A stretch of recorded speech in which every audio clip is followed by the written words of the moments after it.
Volatiles. By far one of the most terrifying and formidable enemy types in any video game. Right up there with necromorphs, deathclaws, pyramid head, clickers. Today, we're going to be taking a closer look at the Volatile from Dying Light and exploring both how they came to be and how they've evolved since the release of the first game, eventually working our way up to Dying Light 2. When initially developing Dying Light, Techland always had this idea in mind of an alpha zombie type that not only poses a challenge, but also realizes nighttime gameplay to its fullest potential. An enemy so terrifying that every new player would fear the nighttime. I mean, we all remember playing the first night mission and struggling to make it back to the tower. In fact, I remember I began hiding in some random house for about 10 minutes until I realized that the in-game time wasn't progressing and that this was a forced nighttime mission. Anyway, after exploring several different visual concepts, Techland finally decided on a direction they wanted to go in and implemented their first 3D model into the game, which, as you can see on screen from this early press release screenshot, still looks quite different to the final product. Almost a mix between a volatile and a demolisher. That being said, it still looks absolutely terrifying. I mean, can you imagine seeing one of these huge guys just hulking towards you at high speeds in the middle of the night? Ugh. Over time, Techland kept refining the design of the Volatile until they ended up with the iconic look that we all know and love. It's pretty clear that this Volatile design took inspiration from other unique monsters like Darkseekers in I Am Legend, and especially the Reaper vampires from Blade 2, a strain of the vampire virus that creates these super strong vampires whose only vulnerability is sunlight. Sound familiar? I mean, also just look at their faces, it's pretty spot on.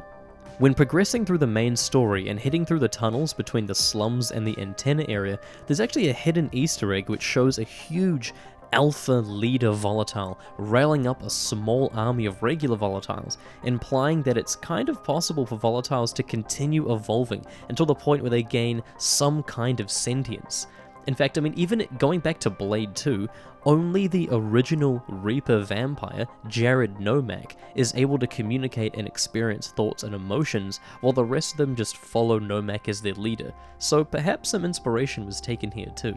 Now, this idea of volatiles evolving to become stronger and more intelligent is further explored in the Dying Light the Following expansion, where a new version of the enemy is introduced, the Alpha Volatile. This blue Alpha Volatile has more of an armored appearance and consequently is more resistant to damage. They also deal more damage to you, and most importantly, they're more intelligent and have heightened senses. Most of you will know that there's an ability in Dying Light called Camouflage where, I mean, it pretty much does exactly what you think it would do. For a short period of time, it disguises you from any and all zombies, including volatiles, but not the alpha volatiles. These guys can see right through your camouflage, making it nearly impossible to sneak by them. Dying Light the Following also gives us a glimpse into how volatiles are made through a side quest where you're sent to find a herbalist named Sabit. After searching his hut, the player discovers an underground entrance to a volatile nest located within a cave. This is where you find Sabit, partway through the transformation process into a volatile, but not yet far enough to lose all his sense of humanity. Sabit can be heard begging Kyle Crane to show mercy and to put him out of his misery.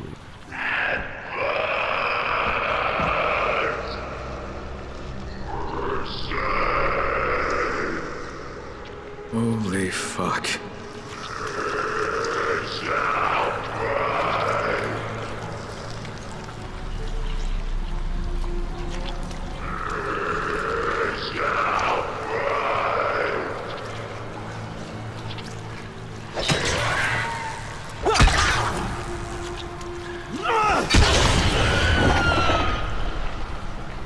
Yeah, no need to tell Jazeer about this.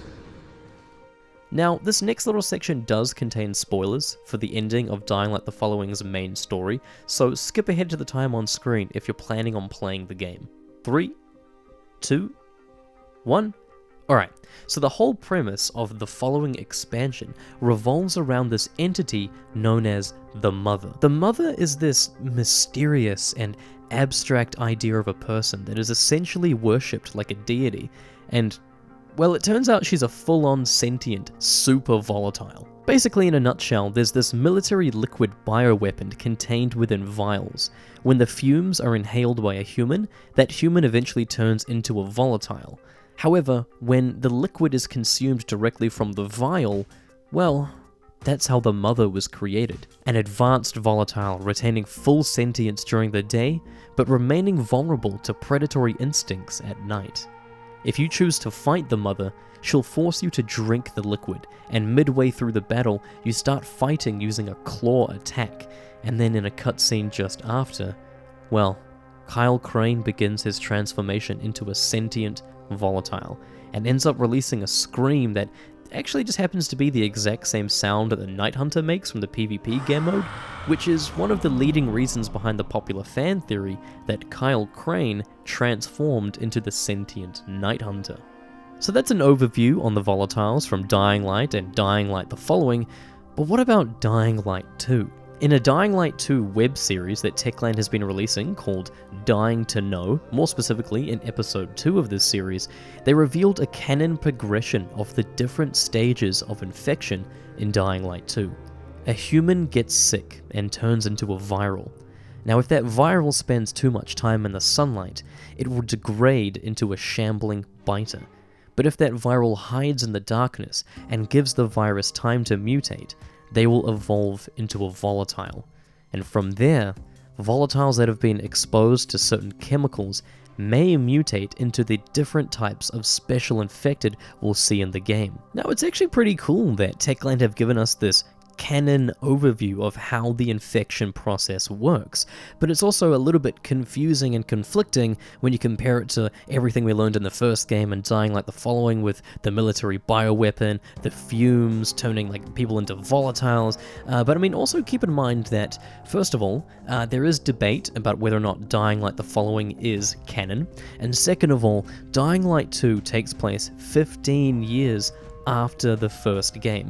That's given the volatile strain of the virus plenty of time to run rampant throughout all of civilization, and at this point, volatiles have just continued to evolve. If you head to the monsters section of the official Dying Light 2 website, it takes you to a quiz to find out which zombie type you would be in the apocalypse. If you end up getting the volatile as your result, here's what it says. When a viral manages to avoid UV radiation for some time, they evolve into the deadliest of infected, a volatile. Primal strength that crushes any hope for a fair fight. His skin has hardened into armor over the years. The yawning hole in his torso clenches like a jaw, giving you no opportunity to deal the lethal blow. It's the species that will rule the earth, unless somebody exterminates it. The species that will rule the earth. Just bringing it back to the I Am Legend comparison for a moment, in the ending of the book that the film is based on, I mean, it turns out, first of all, that the Darkseekers were less like zombies and more like vampires who retained sentience and formed their own civilization. I mean, they even take the main character to trial, and they were basically the new superhuman race that would rule the Earth. There's actually a YouTube channel called Purposeless Rabbit Holes that uploaded a pretty interesting theory not that long ago that Dying Light 2 will contain a sentient volatile faction. It's a fascinating video that aligns with a lot of what I was thinking myself, so I'll link that video in the description. But back to the details of the Dying Light 2 volatiles. They don't just look more armored, they are more armored. Kind of like how they evolved into alpha volatiles in Dying Light the Following, the volatiles in Dying Light 2 have undergone a similar kind of transformation, although probably in a bit more of an extreme way since it's been 15 years this time. When comparing the Dying Light 2 model with the model from the first game, you'll notice a pretty significant difference in the torso area. No more exposed ribs. Instead, there's this hardened shield around the chest and stomach that, in Techland's own words, clenches like a jaw, giving you no opportunity to deal the lethal blow. I'm assuming they're talking about a lethal blow to the heart here. Now, although the volatile in the first game didn't have any particular weak spots on their body, it might be a possibility for the new volatiles in Dying Light 2, especially since their armor is so reinforced at this point. We haven't really had a clear look at the back of a volatile in Dying Light 2 yet, so it's possible they could have some kind of weak spot back there, or maybe we're just absolutely fucked. One thing's for sure is that they definitely still have a sensitivity to UV light. In fact, they may have even less of a tolerance to it since they've been staying in the dark for so long. Although I will say in this scene right here, which is really similar to that scene where he captures a Darkseeker in I Am Legend, the sun doesn't seem to affect the Volatile too much. Like, it can kind of withstand it for a moment to get a message across and scream at Aiden Caldwell before, like, retreating, you know? Like, it's not like he burned up immediately, and so, I don't know, maybe that it is possible that they're kind of somewhat more resistant to UV light. There's only one way to find out. Now, I was lucky enough to be invited to an online event for Dying Light 2 where I'll get to preview the content, play the game, even get my hands on it before it releases, but I'm not allowed to talk about anything I see in that preview event until midway through November. So when that happens, if I have information to share with you about the volatiles, I will definitely make a part 2 to this video, giving you all the details that I can. But until then, I hope you enjoyed the video. I hope this gave you some insight as to who the volatiles are, how they were created, how they evolved gameplay-wise and story-wise over time, and well, I guess we'll see what we're going to be facing in Dying Light 2. Cheers, guys.